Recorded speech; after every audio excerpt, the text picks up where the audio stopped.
All right, we are recording. So I am Melissa Ziopro. I am the specialist professor of public history at Monmouth University in West Long Branch. We are one of the History Day regional campuses, and I'm just going to be behind the scenes, staying out of the way of the star of our show, Barbara Gallo. Anyway, hi, I'm Barbara Gallo. I'm on the New Jersey History Day Advisory Board, along with Melissa, and I was in the classroom for 17 years and did National History Day for 15 of those years on the middle school level with 7th and 8th graders, and brought nationals every year that I participated with the students. And I've judged on the national, the regional, and the state level. So, and I've also had some training in the judging on the national level. So Nancy asked me to kind of do I've done it before. Last year I did also training, especially with the new rubric. So before we really get going, if you wouldn't mind, if you could tell me a little bit about your background, and really what I'm interested in knowing is National History Day new to you or not? You know, I want it so that I have a feel for where I'm going on this, this training. So I don't have, I can start, I can see Beth Becker. So if you could unmute and. Hi, sorry, I was just typing in the chat. Oh, sorry. Okay. I judged in Philly for several years when I worked in museums there. That was a long time ago. And then I think I've been judging here maybe 5-ish years. Great. All right. Well, I'm glad to see you, and I'm glad you're keeping this up. Thank you so much. You know how important judges are for NHD. Who else do I have? Could someone else unmute and introduce themselves? I can go down the list for you if that's helpful. Stephanie, do you want to go next? Yeah, I don't mind, not at all. Hi, I'm Stephanie Fisher. You can see my name right there. I've actually judged, I guess, about 4 or 5 years at Rutgers in Camden. So I've been doing that for a while. Yes. Great. Stephanie, I think we were partnered a couple of years ago. You know what, I was looking at, I think so. Yeah, you're right, we were. Absolutely. Good to see you. Oh, that's too funny. I know, small world. See that? Okay, Stephanie Delatte. Hi, I'm Stephanie Delatte, and I was a volunteer with Professor Melissa Ziobro at Monmouth University for 3 years before the pandemic hit. And then I started judging last year-ish. So it's been like, I've been involved for like 5-6 years now with National History Day. Great. And Stephanie is now teaching in her own classroom also. So. Yes, I teach world history and US too at Monmouth Regional High School. Oh, okay. Terrific. Is that it? Nope, we've got Paul. Paul, are you there? He might not be there at the moment. Maggie, are you there? Hi, yes, I'm here. My name's Maggie Lagle, and I am the historian at the United States Golf Association. We are based up in Liberty Corner, New Jersey, and I actually was a past judge in 2019 at Monmouth University, and I'm happy to be here. Terrific. Awesome. We've got Greer. Hi, everyone. My name is Greer Luce. I am the Chief Communications Officer at the New Jersey Historical Commission. I judged History Day in New York for a year before moving back to New Jersey, and I've been volunteering as a judge in New Jersey for, I think, 4 years at this point. So really happy to be here. Great, great. Awesome. And I think last but not least is Andrea. Hi, I'm Andrea Bear. I'm a librarian at Rowan University, and I work with history among other departments. And I was a judge last year for New Jersey History Day. So that was my first time. So I've only done it virtually thus far. And it'll be virtual again this year too. Yeah. Unfortunately, I think, for the students and for the judges. I think it's nice to have that physical interaction that we're missing on the virtual. But one more year, and hopefully we'll be back into it. Is that it, Melissa? Well, let's just check. Did Paul come back? Paul White. This is Paul White. Can you hear me now? Yes. I'm back. Yeah, hear me. Okay. Hey, fabulous. I'm on the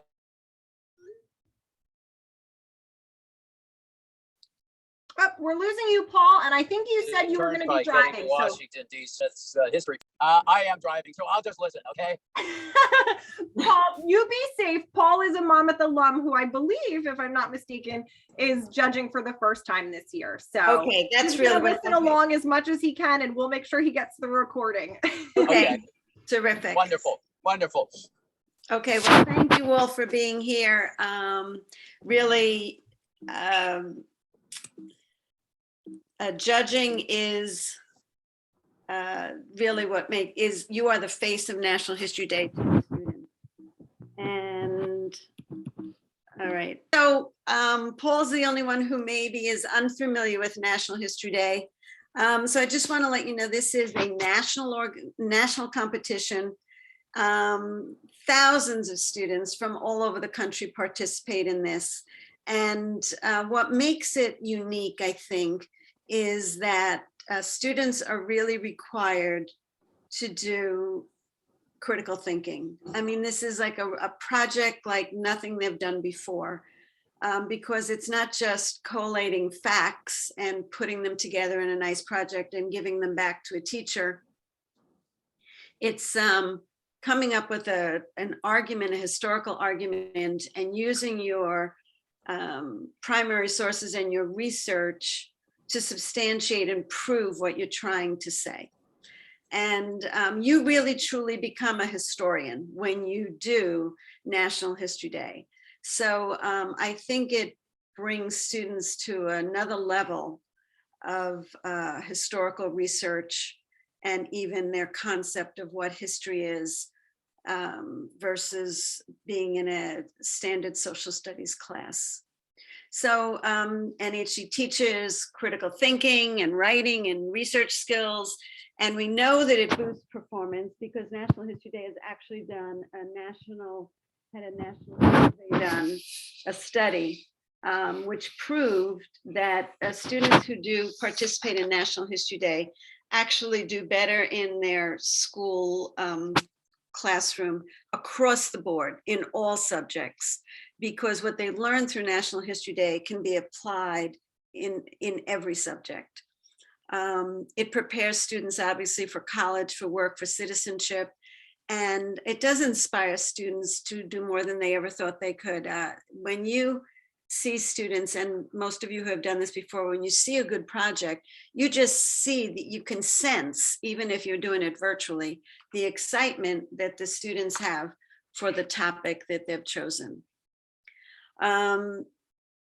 It works where it starts in the school with a teacher, usually in a classroom. It could be after school club. It could be in a pullout program. And students have a choice of 5 categories. As a judge, you will only be judging in one category. So you'll be assigned paper. You won't be assigned paper because those are done ahead of time. So you don't have to think about that, but you could be assigned to website, performance, documentary, or exhibit. And the choice is that you would either get a junior division, which would be 6th through 8th, or you would get a senior division of the high school, the 9th through 12th. And you would either have individual, like website, performance, documentary, or exhibit, meaning just one person did the project, or you would have another category, which is done by groups. So you will only be assigned one of those, but all of these options are available to the students. What you're going to be doing right now at Monmouth, if you're at Monmouth or even if you're at Rutgers, is you're going to be competing, judging on what we call the regional level. And this is the first round of competition outside of the school. And you will be deciding, you'll be told whether it's the top 2, the top 3 in your group. And usually it's no more than a group of 8 projects that you'll be judging. And you'll have to choose maybe the top 2, the top 3, and those will move on to the state competition at William Patterson the first Saturday in May.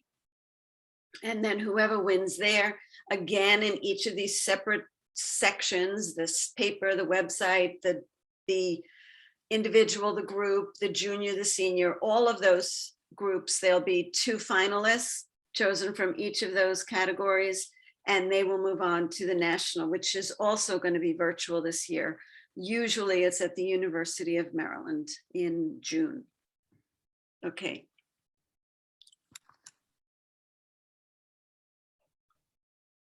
While Barbara's working on that, I want to just thank her and Melissa, Barbara, for working to do workshops for teachers and for judges. And I want to thank all of you all for being willing to judge. It's so rewarding to see what the students research and so forth. So I just want to really thank you, and also add, if you have any colleagues or friends that you think might be interested in judging, we do need more judges. So it's a great opportunity to be able to judge from home. You have about 10 days to do the judging, so it's not the same kind of pressure as when we do it in person, although that's fun too, but it's different. And it's a great way to network and meet other people who work different places around the state, so who may be on your judging team. So no one's doing it alone. That's also nice. And the lead judges are always very experienced. Okay, Barbara. Okay, thank you. You're back. Okay, and the reason why we need judges is because students work on this in the vacuum of their own school with their teacher. Maybe the only other people who know what they're doing is their parents, maybe some of their friends. But when they finish this project, they really do want to show it to someone. They really do want to present. And they are so proud of the work that they've done. And we need judges, objective judges, people outside of their school who, and when you're judging, you will not even know what school they're coming from.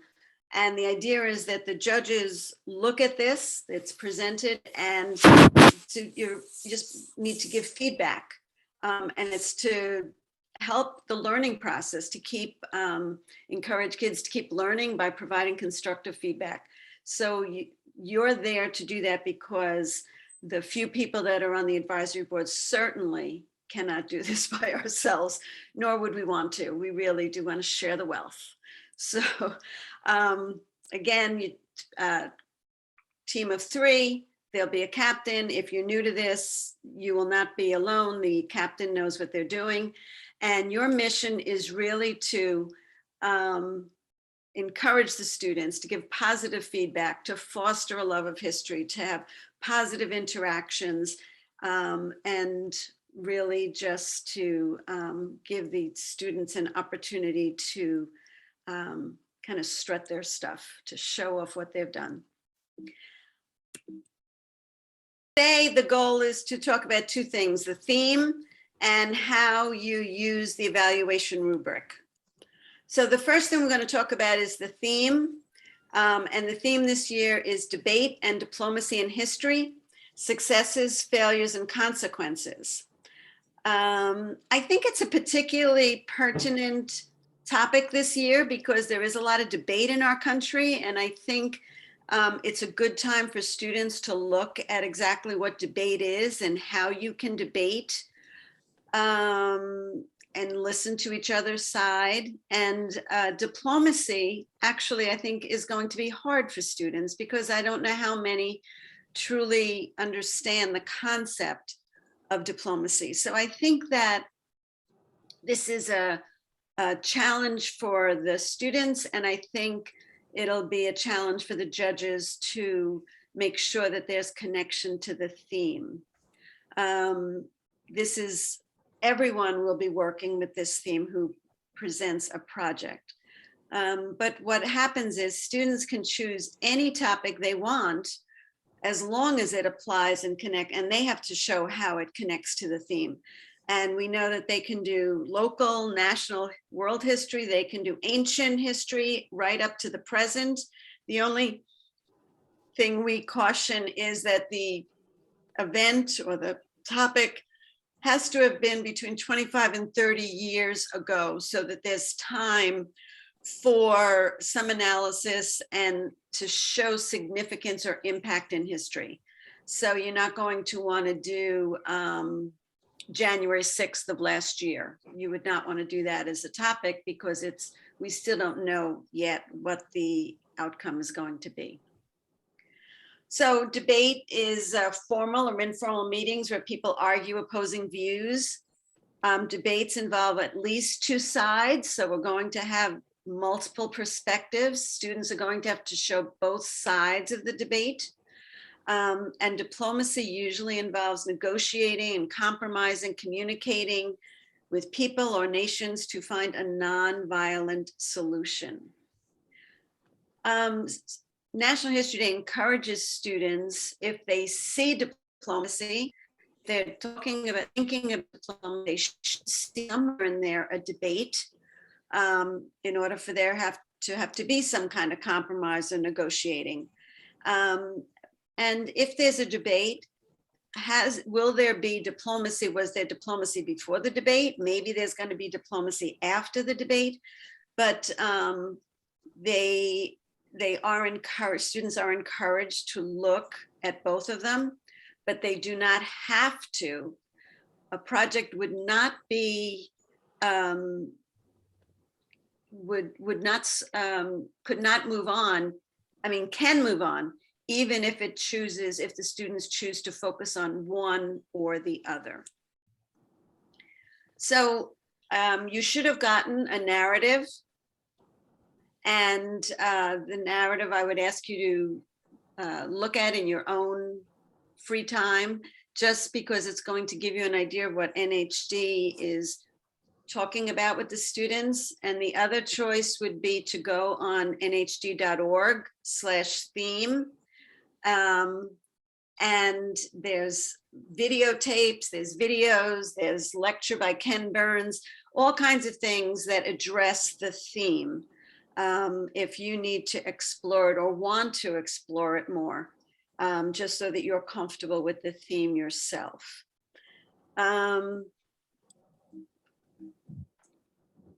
Okay, Is this the slide that you want me to be on, Barbara? Keep going. Next one, next one. Okay, next one. Okay, all the words of the theme are important. Could you hit the button again?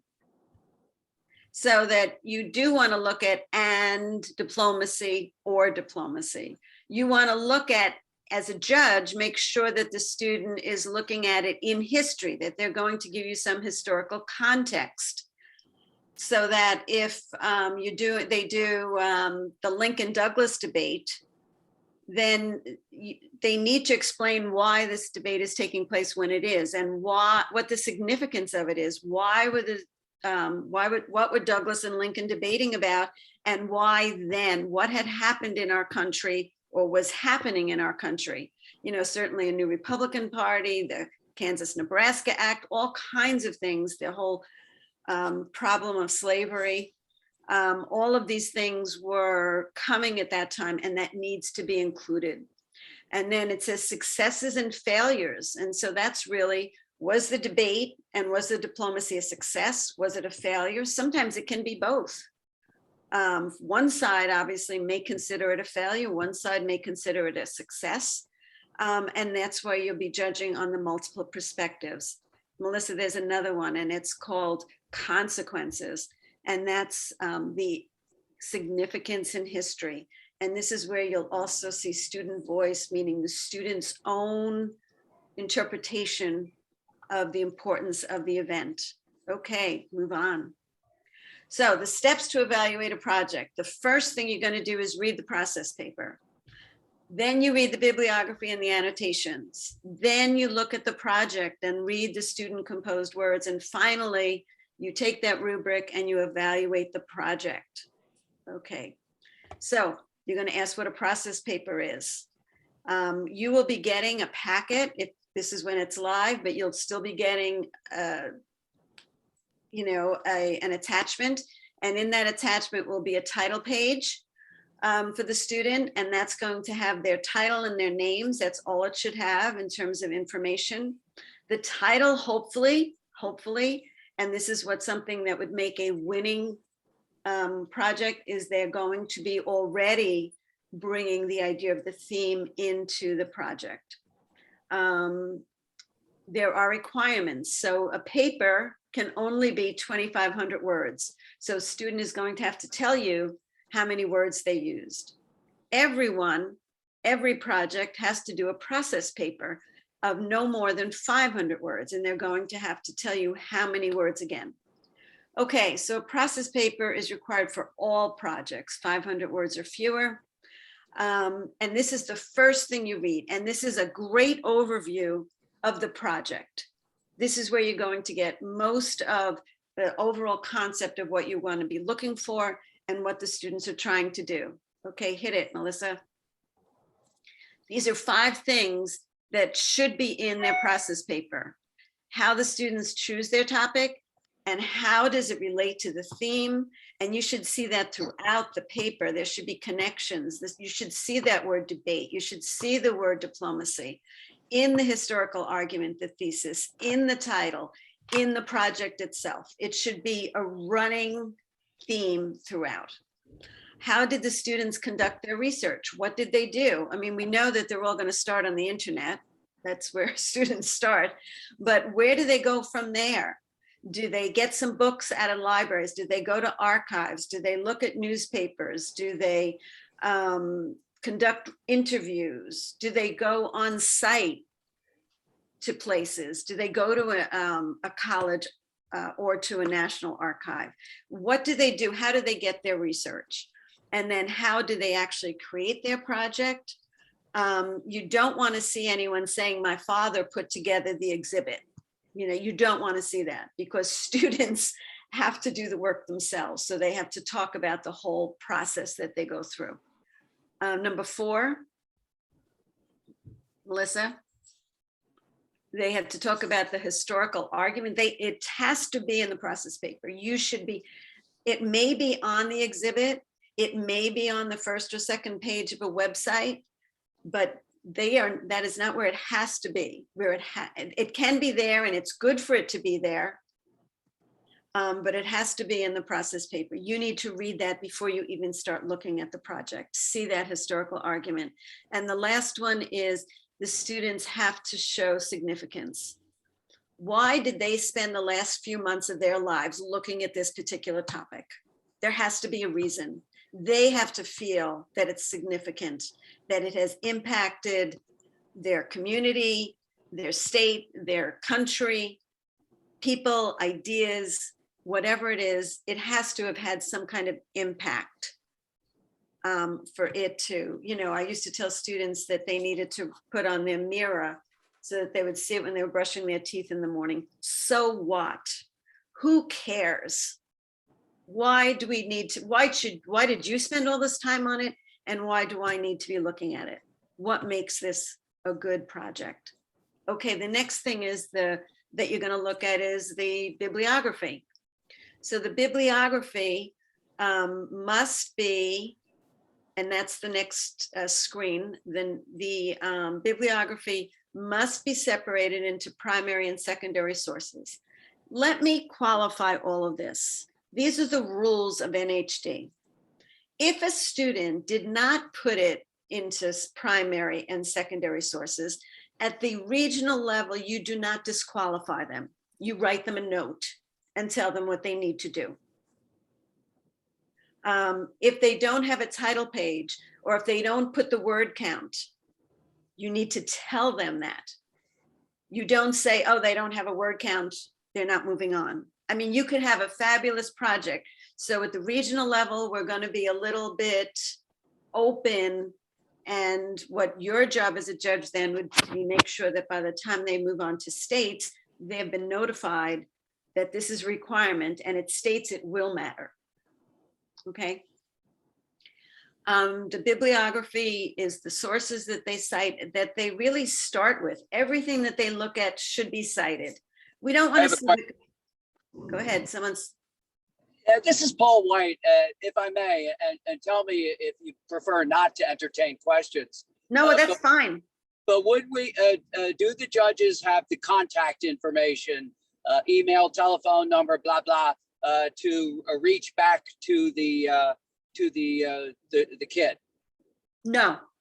Then the process, how do you provide constructive feedback to the kid? In a time You're going to write it out on the rubric. and that gets shared back how? It goes to the state and then the state distributes them back to the students. The state distributes constructive feedback. The rubric, there should be a rubric and we're going to get to that. And there's a place where you actually write in strengths and areas for improvement and comments. And that whole form with the judging gets sent back to the students for their feedback. Yeah, so we share that with the students as soon after the contest as possible. And we ask the judges on the team to combine their comments. So there's one set of feedback, and that way you all have agreed. You've kind of come up with, because one of you may have seen things the other didn't see, but we don't want to send them things that disagree with each other on the other hand. Okay, fair enough. Thank you. Okay, good question, Paul. So they have to put all their sources in. They don't have to put Wikipedia in because Wikipedia should be what they were looking at when they were choosing their topic. But once they've decided on a topic and have some kind of background, then they start getting into real sources, and everything that they look at should be listed. The annotation and it's good to read you really should read. Now, you are going to see the spectrum. You are going to see a 2-page, maybe, bibliography, and you're going to see a 20-page bibliography. No one is asking you to read the whole thing immediately, but you do need to scan and look at those annotations, because the annotations are the clue for you of what the students were finding, how they were using the research. So the annotation is kind of a window into what the student research has been like. And so that's a good thing to do. An annotation should only be 2 or 3 sentences. If you see an annotation that's going on for a page, then you're putting that in the strength and in your comments and saying that's not what it is. An annotation should just be explaining how the student used it, what the source, how it provided information for them in perspective. And it's going to show, obviously, the breadth and depth of research, which is going to be one of the categories on the rubric that you have to look at. So by having looked at the bibliography, you will see if there is wide research or not right there. Let me tell you right away that if a project is 95% sources of photographs, that's not exactly what we call wide research. They've gotten a lot of photographs, but they haven't really done, breadth and depth of research. Okay, Melissa. We're not taking a break. We're moving on. So everyone, I was going to say a break just so that everyone could make sure they have the rubric available to them, because that's what we're going to be using now, because this is the last step. You've read the process paper, you've read the bibliography, you've looked at the project, you've watched the documentary, read the website, watch the performance, whatever you're doing, you've done all those. And the last step then is to take this rubric that I forwarded to you, and that had, not I did, but someone forwarded to you in an attachment.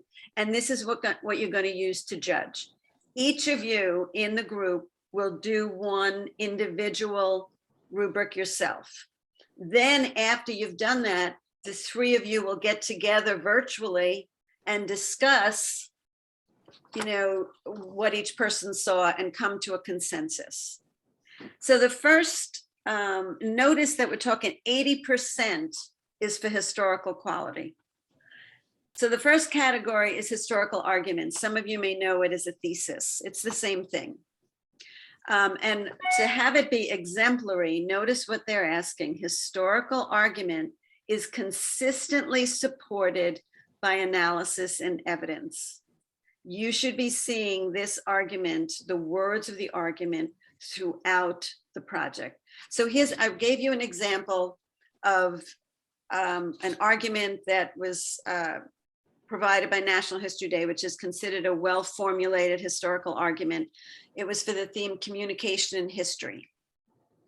Leaders of the American Civil Rights Movement from the 1930s to the 1960s used music to communicate their goals to the American public. The music helped bring awareness to the movement, draw in young activists from diverse backgrounds, and communicate ideas that the American people did not always want to hear.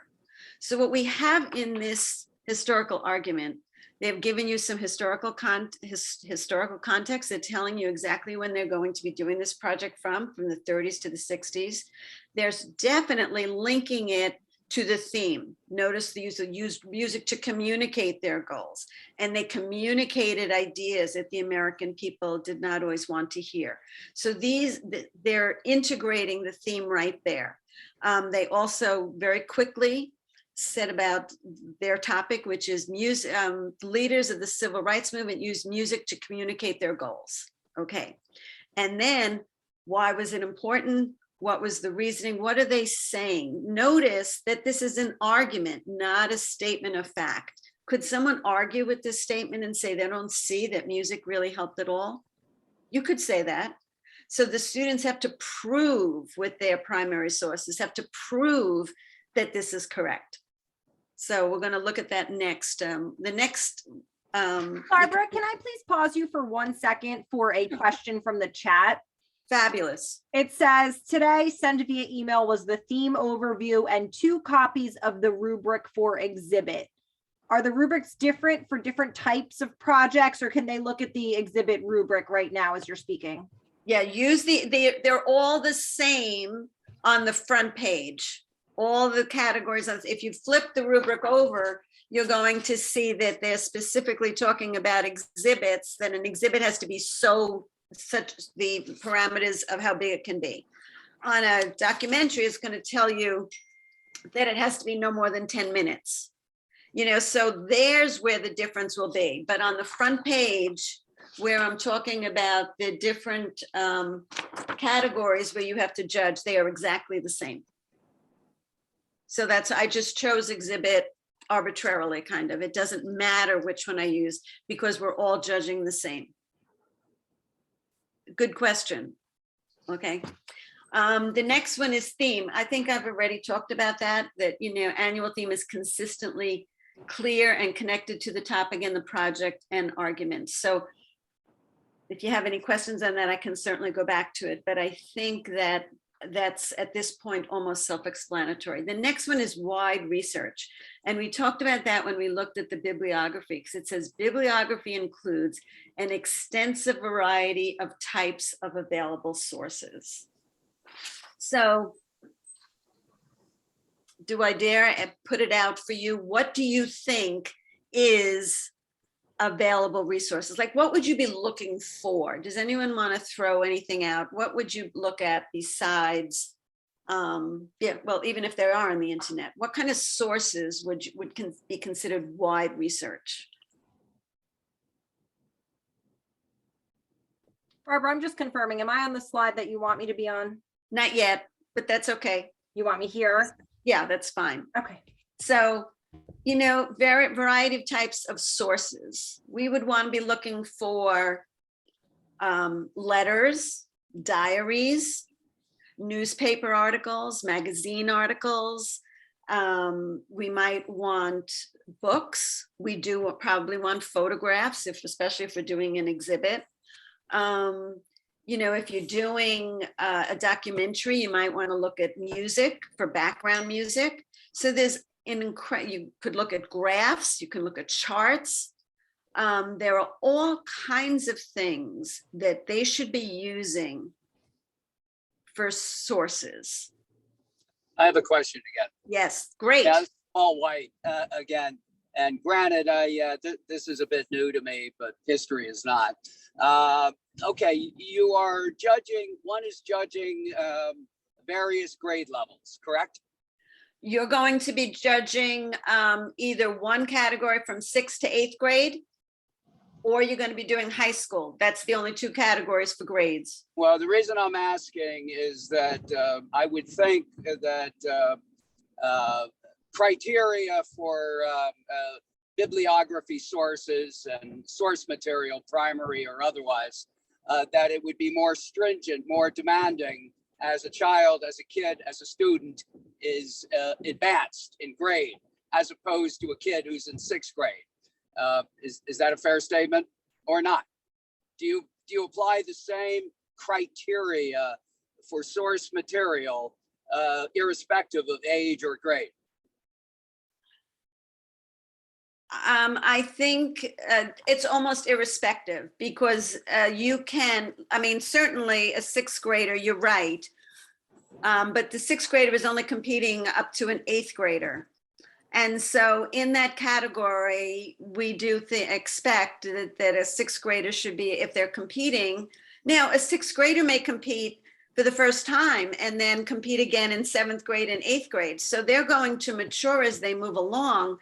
And this may be just the first time they're in it. But there's no doubt that with, you know, if you have a strong student and a strong teacher together, a 6th grader can do a very good bibliography. So you're only, and so your criteria is really the same. Okay, good. You know, I agree that probably a senior in high school may have more depth, but you're looking for just within your category. And you're looking at, you know, what your field, what you have to work with. So I don't know, Nancy, do you want to add to that? I don't know if I'm Well, I think you did a good job. The students who participate are on a continuum. So some of them will never have done History Day before. And that doesn't mean that they couldn't. We had a high school student who the first year he competed, he won 3rd place in the country. But often if it's the first year they participated or their school has participated, they may not have the same quality or depth as students who've been doing History Day, you know, every year, their teacher has for many years and so forth. So, you know, it'll be a variety, but they all really look for your feedback, and it's an opportunity for all of them to grow at whatever level they are. right. So you, Paul, what you could say in your comments is, you could even, I've seen judges make suggestions of where they could look. You know, you could go somewhere, you know, say a book, or maybe they should look for local newspapers or something. You can guide students to that if they haven't done that themselves. And if you think that the project has a lot of potential for the group that you're judging, then you can just guide them to maybe how they could improve their bibliography. Does that answer your question? Yeah, and that guidance is done through the rubric, as I understand. Yes, exactly. Okay. I got it. Great. All right, next one. So let's look at this primary sources. And I think this is the one that I do want to spend a little time on, because I think this is a little confusing even for judges, I think. So what we're looking at is how they used the primary sources. Did they consistently support the historical argument? So these are examples that just give you an idea what we're looking for. So we're going to use the same exact historical argument about the American Civil Rights Movement and music. So in this category, you could judge it as a novice. Primary sources are present, but do not necessarily support the historical argument. So on this, say this was an exhibit, this could have been a website. The bottom line is the student did put pictures in, which showed, in one of them, it looks like people singing. So the primary sources certainly are there, but you don't really know what they're all about. I mean, I bet you don't even know that that's supposed to be Marian Anderson there singing. So the bottom line is this is novice. They found some primary sources. They didn't integrate them into their project. They didn't say why they, on this, they're not doing anything other than taking up space and looking pretty. So let's move on to the next one, which would be developing. Primary sources somewhat support the historical argument. So here, students, and this is their voice, these are their words, they're saying Marian Anderson singing at the Lincoln Memorial on Easter Sunday. Okay, so at least it's identified that someone is singing, that it's Marian Anderson when it happened. The one next to it shows that the demonstrators are at a pool in Illinois. So there's some connection. They're saying why they chose these particular primary sources. So this would be developing. They're starting to support the historical argument. The next one is proficient. And again, in proficient, notice that they mostly support the historical argument. They're getting stronger. The student voice of the student itself, the words of the student are starting to come through, and they're connecting this primary source back to their historical argument. So the Daughters of the American Revolution refused to rent Constitution Hall to a Black singer. Marian Anderson became the first African-American to sing at the Lincoln Memorial to a national audience. So there's a lot more information here, and they're taking it and they're connecting it to their theme.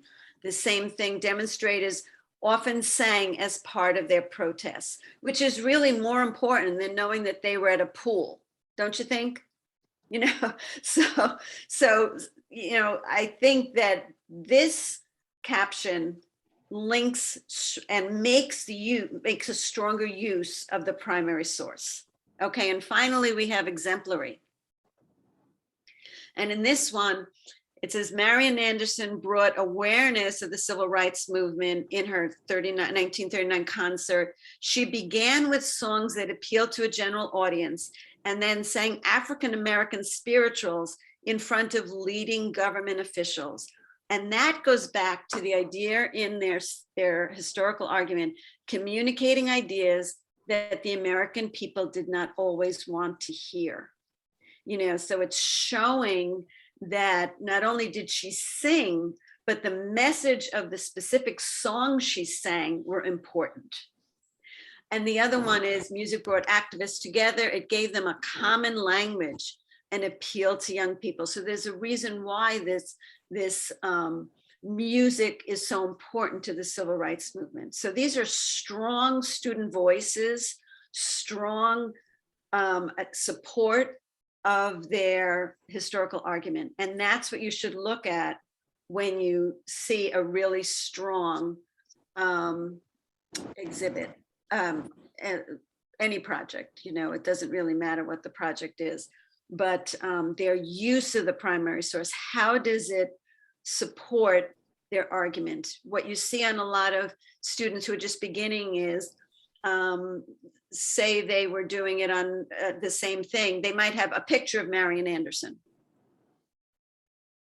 Well, a picture, a photograph of Marian Anderson doesn't really tell us a heck of a lot. It's a nice primary source. It certainly might look good on the project, but does it do anything to move the argument forward? And that's really a beginning. That's a novice, someone new to National History Day. You'll see the level of proficiency, if you will, of the use of the primary sources. So that, I think, is probably the hardest one. It's not hard, it's just a matter of, I thought this one needed the most explanation. After that, the next one is historical context, and that's really just, when did this happen and why did it happen? I mean, my classic example is, Columbus came in 1492. Well, why didn't he come in the year 999? What was going on in the world that made him come in 1492? And that's historical context. So getting back to, I think I said the Douglas-Lincoln debate, the students have to talk about why the debate happened when it did. They have to talk about it. They can't, we all know that history does not happen in a vacuum. An event does not happen in a vacuum. So you look at the historical context. If an exhibit has a timeline, you look there. It doesn't have to have a timeline. You're going to look for it in the historical statement and in the student composed words. All right, next one. The next three, I didn't really spend any time on because they're almost self-explanatory. Multiple perspectives. You want students to talk about it from different points of view. You wanted historical accuracy, obviously. And the last one is significance in history. They need to, and that will be at the end of whatever the project is, there should be a strong argument for why this was important. The only other thing on the rubric that I wanted to talk about was the student voice, and that's on the back. And this is clarity of presentation. No, you're right. You're okay where you were, Melissa, up there. Thank you. 20%. And student voice is student analysis is consistently clear and balanced between their own words and supporting evidence. So there should be something that comes up here. Can you click again? Little box comes up. No. Okay. So what we're looking at in student voice, you're going to see it in their own words. You're going to see it in the argument. Here it is. You're going to see it in their research, the student voice in the annotations. So that's where you're going to see the student words coming out and seeing that they are thinking and what their thoughts are. It's not this, the significance shouldn't be shown by other people. It should be shown by them bringing together their primary sources. Okay, and finally, this is where we're coming to you, Paul, where you talked about how we get back to the students. And the next one is, I think, the final section of the evaluation rubric is the strengths and areas for improvement and general comments. So the general comments will go on the back, and that'll talk about, if they didn't do a process paper correctly, if they did more than, they didn't tell you how many words, things like that. You bring them up to speed on the rules. The front is strengths and areas. And this is where we ask you very carefully, and we're going to go to the next page, to use constructive criticism. You are the face of National History Day. The only interaction that students are going to have with National History Day beyond their teacher is this rubric when they get it back. And having taught students for 15 years with National History Day, I can tell you that they will parse every single word you write. They want feedback. They want to know why they didn't win. They want to know what was weak about it. And if they won, they want to know how to make it better, because between the regional and the state, they can improve it. They can fix it. They can strengthen it. And they can do this again between states and national. So to give no critical feedback is not doing them a service at all. So it sounds good. You can say nice things. It's well organized. Your annotated bibliography offers a variety of sources. The media was carefully chosen. Excellent job. And that's nice. And we want positive. We want positive. But you can't stop there. You need to move on and say, you can be encouraging. I think with further analysis and stronger cited evidence, you could have a fantastic project. You can say, gee, you have a great idea, but you really didn't develop it enough, and give reasons how they could have developed it in a stronger way. And then the last one is give relevant comments. Be upfront about what you thought were the weaknesses that could be improved, but couch it, if you will, in a positive way. One of the ones that's classic is that students will read a book. In this secondary book that they got off a shelf by an author will be an actual letter by, say, Marie Curie, okay? And it's a primary source. It is a primary source, and they're very excited. So they put it in the primary source section of their bibliography. And we know that that's not where it's supposed to be. It's supposed to be in a secondary because the book itself is a secondary. That is where in the annotation they can say, we found a primary source, blah, blah, blah, blah, blah. And that's why it's important as a judge that you scan those annotations to see that kind of research. Okay, next one, Melissa. And that's it. I'm done. So there's your steps to evaluate. There's the rubric. And I'm open to any questions, comments, if there's something that you've dealt with in the past judging that I didn't talk about and you want to talk about, this is the time. Let's throw it in and share it with everyone. Is there anything anyone wants to say? Do you want me to end the screen share, Barbara? I'm sorry? Would you like me to end the screen share, or do you want me to leave this up? Just leave up the last one, I guess, the face of you are the face of NHJ. I just want to, and I definitely want to add the part, thank you so much. NHD could not happen without you. And that is the truth. So we need your feedback, and this is what makes the program work. So does anyone have any comments or questions or concerns? This is Paul again. So yes. What's the next step? Timing, you know? Okay, Nancy, you want to take this over? Sure, and you can stop sharing now, I think, and then we can see everyone. Fine, great. So the next steps are that registration ends tonight at 11:59. So teachers and students, I know from all the emails, if they haven't already registered, they're busy registering, and uploading papers and websites are also due today. Okay. And then to give the teachers a little bit of extra time, because when we were in person, the papers and websites came in early, and then they would bring the exhibits and documentaries and performances to campus. Those are due on February 10th. So by mid-February, we should have be in contact with judges, connecting them with their team and with the entries that they would be reviewing. Everyone will have approximately 10 days. So that you'll have time to look at them and to converse with each other and combine your comments. What we do on the actual days is try to make it as much fun for the students as possible. The universities have been doing welcome videos. They've had speakers for the students.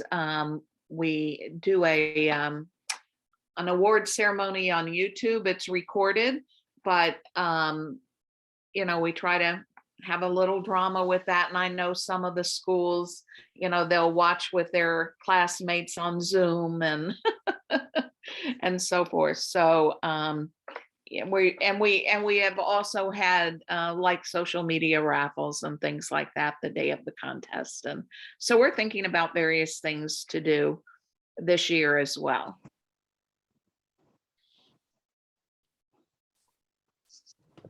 Nancy, I'll throw a question out there. How has registration been compared to an in-person year? Is there a significant drop off because we're virtual? I know you don't have the final numbers yet, but I don't. I'm sure it has been less since the pandemic started than it was in person. And we did a big, Nancy, we're up to almost 600 between the two right now, I think. I could probably Oh. get you an exact number in like 4 seconds. thank you, Nicolette. I don't remember what it was last year. We typically would have somewhere around 1,300 who were registered before the pandemic. Certainly in 20, when we just had to, as everyone had to pivot at the last minute, some students, their things were locked in their schools, and that was a challenge. I think the challenge is also, everybody's kind of overwhelmed a little bit, and so we'll just see how it goes. But for many students, I will say, their teachers have said this was, like the highlight for them last year. It was something that they could hang on to when they weren't in school half the time. They were in and out. It was History Day was like a bright light for many students and teachers. And I'm sure that will be the case this year. So I also want to say that last year we had because you had more time to write comments, you weren't in a room, trying to write them, with an hour and a half or so over lunch when you came back from judging. It meant that the comments were, there was more depth to the comments, and we had our best year ever at the national contest. We had so many students who won medals, who were in the top 5 or 10, and so it was a great year. And I attribute certainly to the work of the students and the teachers, but also to the judges and the care with which they gave feedback, like Barbara was describing. I think that was very valuable. I think the students took it to heart, and so that was very exciting. Is there anything else you want to say, Nancy? Did I leave anything out that you think I needed to mention? No, but if there are some experienced people who want to add anything to this that we may have forgotten, that they're certainly welcome to. I know there's some things going on in the chat. Asking about extra feedback time when we are in person. I know it's something to think about if there are ways that we can possibly do that. It's a really good question. So we'll definitely brainstorm.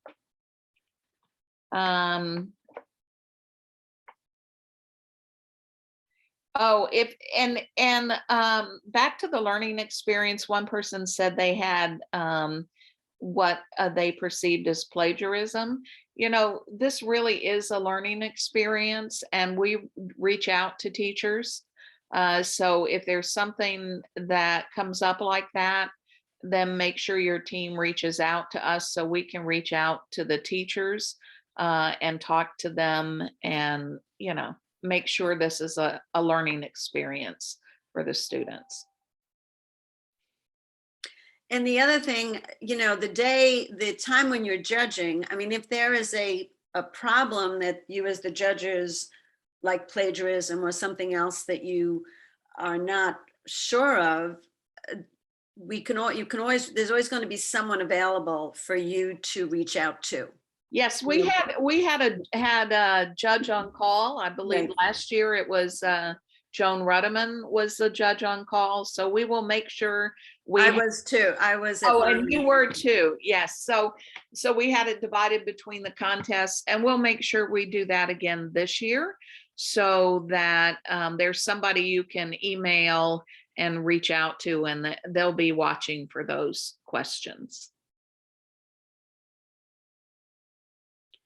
So I hope you had a positive experience in the past. I mean, I'm going to presume you did. That's why you're back, Yes. and I hope that again, that you have a positive experience this year. Thank you for thank you for your time, especially since you've judged before. I hope that this has helped you a little bit more, or maybe given you a little bit more perspective that gives you a little more confidence when you're using that rubric. So And that was my goal. I appreciate Barbara updating people, thinking about both the theme for this year, which is really important, and also some of the things like a process paper for papers. And there are always nuances to what is going on and what History Day is looking for. So we appreciate that. Melissa, do you want to say anything in closing, our Fearless Monmouth contest coordinator? No, I would just say thank you again for continuing to make the time for this, or making the time for it for the first time. And for you first timers, I would say I just hope you stick around, because it's lovely that we have found a way to do this virtually and keep it going for the students. But I can't wait to be back in person, because in person is such an event, and it's just so incredibly rewarding to see the students and to see your fellow judges. So thank you for being here this year. Enjoy this year, but really look forward to next year when we're in person. And thank you for your patience with the technology problem. I don't know why that was happening, but we worked it out. So Yes. So have a good rest of the day, everyone. Thank you Okay. again. Bye, Bye-bye. everybody. Bye, Thank Thank you you so Thanks, much. Barbara. Bye-bye. Thanks, everyone. Bye.